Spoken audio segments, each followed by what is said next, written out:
दोस्तों आज पेश है दूसरा गुनाह। ये खबर चित्र है दोस्तों।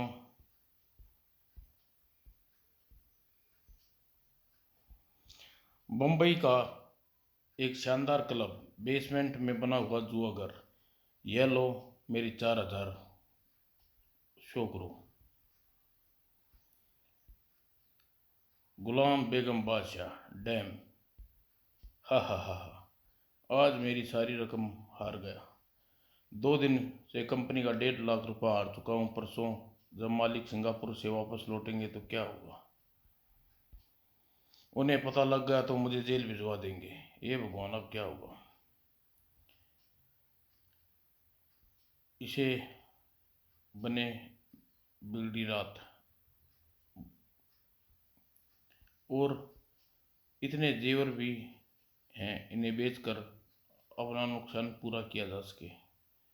क्या लाऊं साहब? एक लाज पैरविक्सी सोडा जल्दी।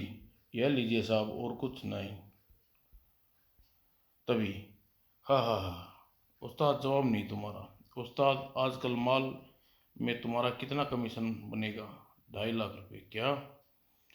आज रात वर्सोवा के बीच जगन सेठ का पूरा 50 लाख का माल आ रहा है। उस माल को सुरक्षित गोदाम तक पहुंचाने का मेरा कमीशन 5% के हिसाब से 2.5 लाख बनता है। 5 लाख का माल। अगर मैं किसी तरह इस माल को पार कर लगा दूं तो बिगड़ी बात बन सकती है, लेकिन इन गुंडों से उस माल को लूटना आसान काम ना होगा। तभी उसकी आंखों के सामने हिंदी फिल्म का दृश्य घूम गया, जिसके होठों पर मुस्कान नाचने लगी। हाँ, यह ठीक रहेगा।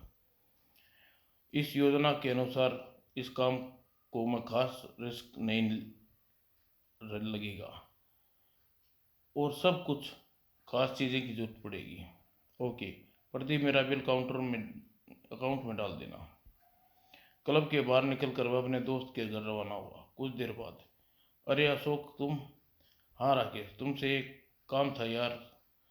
दरअसल मुझे 15,000 रुपये की सख्त जरूरत है। कल 1-2 दिन में लौटा दूंगा। हाँ हाँ, क्यों नहीं, अंदर आओ यार। अभी कुछ क्षण बाद। यह लो अशोक, थैंक यू यार। पैसे लेकर अशोक बाहर आ गया और अपनी मंजिल की ओर रवाना होगा। पैसे की प्रॉब्लम सॉल्व हो गई है, बस एक रिवॉल्वर चाहिए। और आधे घंटे बाद वैन एक कोडीवालिया की एक बदनाम गली में रुकी। इस गली में दुकान है जिसके पीछे पिछले महीने पुलिस ने रेड हुई थी, लेकिन बरामद कुछ नहीं हुआ था। लेकिन पुलिस को पक्का विश्वास था कि नाजायज हथियार खरीद पोस्ट का धंधा होता है। Antique showroom. कहिए जनाब, आपकी क्या सेवा कर सकता हूँ? मुझे एक रिवॉल्वर चाहिए, कुछ कारतूस चाहिए।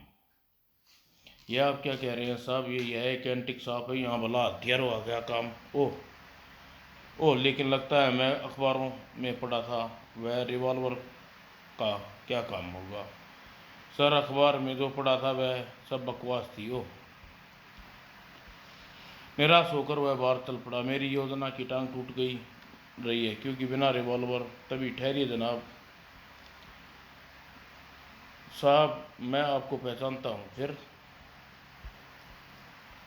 आप जैक का बच्चा साहब से क्यों मिला गया? साहब, यह रिवॉल्वर दिला सकता हूँ क्या? हाँ साहब, दरअसल हम लोग किसी अपरिचित को धंधा नहीं करते, लेकिन मैं आपको जानता हूँ, इसलिए मैं आपको रिवॉल्वर दिला दूंगा, लेकिन 200 रुपये कमीशन मंजूर है। आप यहीं ठहरिए साहब, मैं माइकल से बात करता हूँ। ठीक है। और दुकान में जाकर, माइकल, मैं उस बाबू को पहचानता हूँ, तू रिवॉल्वर दे दे। लेकिन तू उसे कैसे पहचानता है जैक? जिस फैक्ट्री में मैं काम करता हूँ वह उसी का मैनेजर है। ठीक है, बुला उसे। बुलाता हूँ, लेकिन माइकल, तुमसे 200 रुपये कमीशन लूँगा। तू साला हलकट। ठीक है, बुला उसे। बाहर जाकर, चलो साहब। अंदर जाकर जैक साहब से पीछे वाले कमरे में बैठा, इनका सामान लेके आता हूँ। ठीक है। और कुछ क्षण बाद, यह देखिए साहब, Wester stall made in England, एकदम चौकस माल, कीमत 10,000। और लेकिन इसके साथ 10 60 मुफ्त लूँगा और इसकी टेस्ट भी कराओ। ओके, मेरे 200 यानी 400 पक्के। यह लो टेस्ट करो। कहाँ? इसी कमरे में, कमरा साउंड प्रूफ हूँ। वो तलाक। ठीक है, यह लो 10,000, थैंक यू। रिवॉल्वर लेकर अशोक बाहर गया। साहब आपके काम हो गया, मेरा कमीशन। हाँ हाँ, क्यों नहीं, यह लो अपने 200 रुपये। चलूँ 200 रुपये माइकल से भी ले लूँगा। ही। अशोक कहाँ? अशोक वहाँ से ऑडियो कैसेट की दुकान पर पहुँचा और कुछ क्षण बाद सरदार साहब मुझे 48, 147 और 352 नंबर की कैसेट निकाल दीजिए। ये लो हुण लो। और वहाँ से निकल कर वह कुछ और काम करता है और फिर वापस घर पहुँचता है। रात के 10 बज रहे थे। Tin tin tin. विजय अपनी स्टीरियो मेरे कमरे में लाना। पिताजी लाया और कुछ क्षण बाद ले, यह लीजिए पिताजी। मम्मी पूछ रही है आपको खाना गर्म कर दूं क्या? बेटे मम्मी से कहो कि मैं भूख नहीं है और मुझे डिस्टर्ब न करना। जी। और विजय ने जाने के बाद अशोक सोनी अपने काम में जुट गया। और कुछ देर बाद खट, अब ठीक है। और फिर रात ठीक 12:30 बजे वह चोरों के समान घर से निकला। पिताजी इस समय स्टीरियो लेकर कहाँ जा रहे हैं? और कुछ देर बाद एक सुनसान जगह पर वैन को रोककर वैन के नंबर प्लेट चेंज किए। और नंबर प्लेट चेंज करने के बाद वह वहाँ से रवाना हो गया। और मेरी योजना को अंजाम देने के लिए मुझे यह स्थान उपयुक्त रहेगा। और खट, वह दूरबीन संभाल कर बैठ गया। 1 बजा है, यानी मुझे कुछ 1 घंटा इंतज़ार करना होगा। और राघव आज 2:30 बजे जगन 50 लाख का माल वर्सोवा के बीच पे आने वाला है। तुम क्या कहना है यह मुझे अच्छी तरह जानते हो। Yes boss. काम पूरी होशियारी से होना चाहिए राघव, आप बेफिक्र रहिए बॉस। और जगन, मुझे पता चला है कि कार्ती भाई से दुश्मनी लेने वाले का अंजाम क्या होता है। शायद वे लोग आ गए हैं। और हाँ, दिलावर उसके साथी भी हैं। और कुछ देर बाद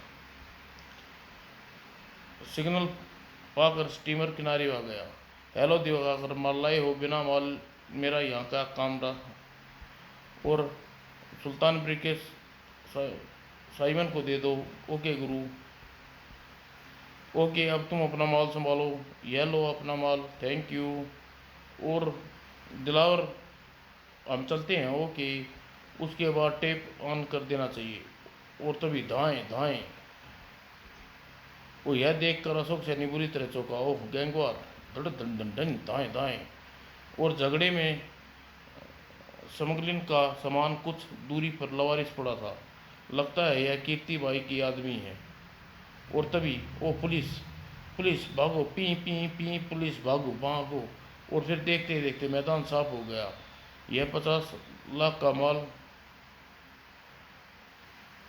ओह यह तो 50 लाख का माल, इसे घर जाकर दर्शन करूंगा। और फिर वहाँ से रवाना हो गया। अब जाकर सांस में सांस आई। वो चट्टानों पास पहुँचने उसने अपना सामान समेटा और वैन में रखा। और जैसे ही वह मुख्य सड़क पर पहुंचा, पी पी पी पी, वो पुलिस, पी पी पी पी। वह उधर, यह तो उधर ही मुड़ गई जिधर उसका मतलब पुलिस इस घटना की खबर मिल गई। और रास्ते में उसने अपने जगह पर वैन के नंबर प्लेट पुनः चेंज की और अपने घर की ओर रवाना हो गया। और कुछ देर बाद वो पिताजी आ गए। पिताजी के यहाँ गए थे तो उनके हाथों में स्टीरियो व कंधे पर बैग था। और वापसी में भी 2 पैकेट है। और अशोक ने सोनी प्लेयर फ्लैट में पहुंचा और सीधे बेडरूम में पहुंचा। देखूं आखिर इन पैकेट में 50 लाख रुपए का क्या है। अरे यह तो ब्राउन शुगर है, इसे ठिकाने लगाने में बड़ा खतरे का काम है। लेकिन चाहे अब मुझे 50 लाख का मालिक हूँ, मन ही मन वह परम संतुष्टि के भाव सो गया। अगली सुबह रात को वर्सोवा के बीच दो स्मगलरों के बीच जमकर गोलाबारी चली। पुलिस का अंदाजा है कि मुठभेड़ में किसी स्मगलिंग के नेट ने लूटने की वजह हुई थी। साथ में पुलिस को घटनास्थल पर एक कैसेट बरामद हुई जिसमें पुलिस के सायरन की आवाज़ है। कैसेट से मिलने से लगता है वहाँ और भी पार्टी मौजूद थी जो बम्बई फिल्म स्टाइल में उन माल पर दोनों दलों को धोखा देकर छीन ले गई। इसके कारण पुलिस घटनास्थल पर एक वेस्टेड रिवॉल्वर भी मिला जिसका नंबर D983 है।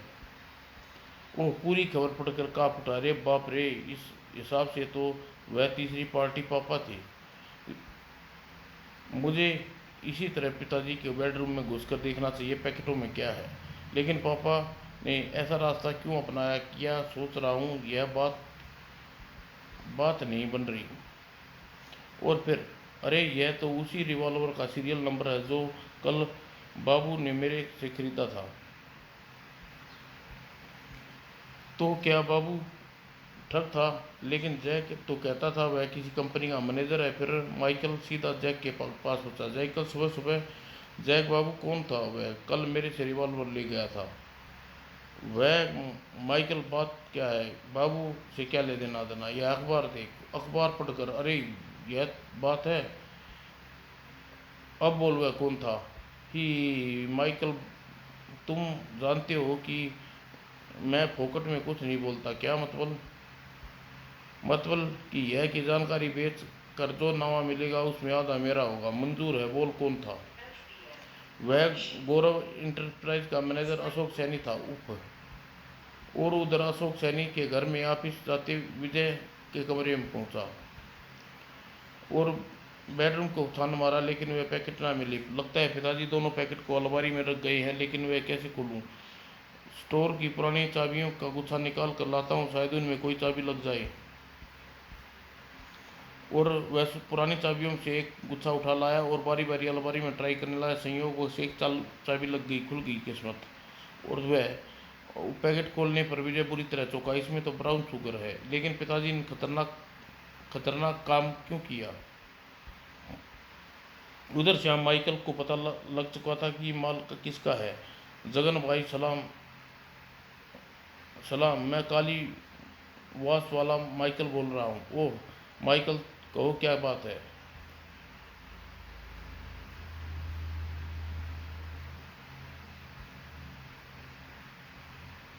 जगन भाई, मैं उस ठग को पहचानता हूँ जो कल तुम्हें 50 लाख का चूना लगा गया। क्या?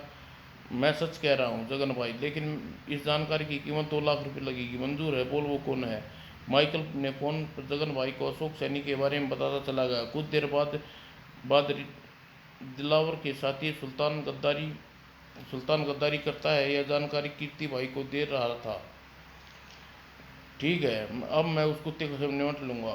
तुम रिसीवर क्रेडिट पर रख दो। और जगन और दीवालों को निर्देश देने लगा और कुछ देर बाद गद्दारी करा दे रहा था। वेरी गुड सुल्तान, तुम्हारा कमीशन मिल जाएगा। Thank you boss.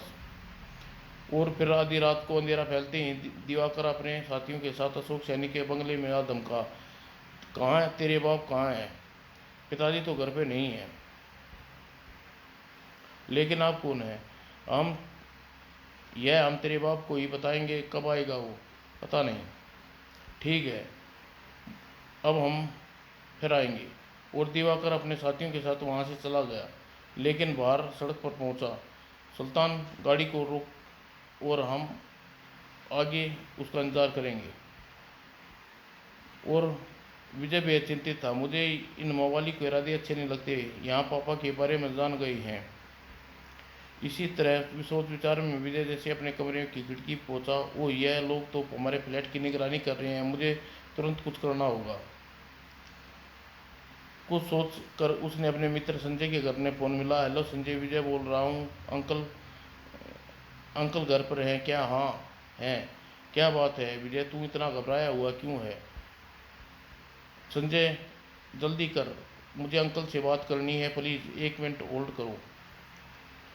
और फिर हेलो बेटा विजय, क्या बात है? अंकल, वो बात है कि पूरी बात जानने के बाद बेटे फिक्र मत करो, मैं संभाल लूँगा, थैंक यू अंकल। और विजय ने सारी बात हरिशंकर को बता दी। और विजय फ़ोन कर कर जैसे ही खिड़की पर पहुंचा, ओह, यह कार किसकी है? अरे इसमें तो मवाली हैं, अब क्या होगा? पुलिस के आने में भी वक्त लगेगा। और राघव उस के साथी को देखकर, ओह तो कीर्ति भाई के आदमी हैं, लेकिन इन सालों को यहाँ का पता किसने दिया? फिर तुम लोग यहाँ क्या करने आए हो? वही जो तुम करने आए हो, अशोक सैनी 50 लाख का माल छीनने।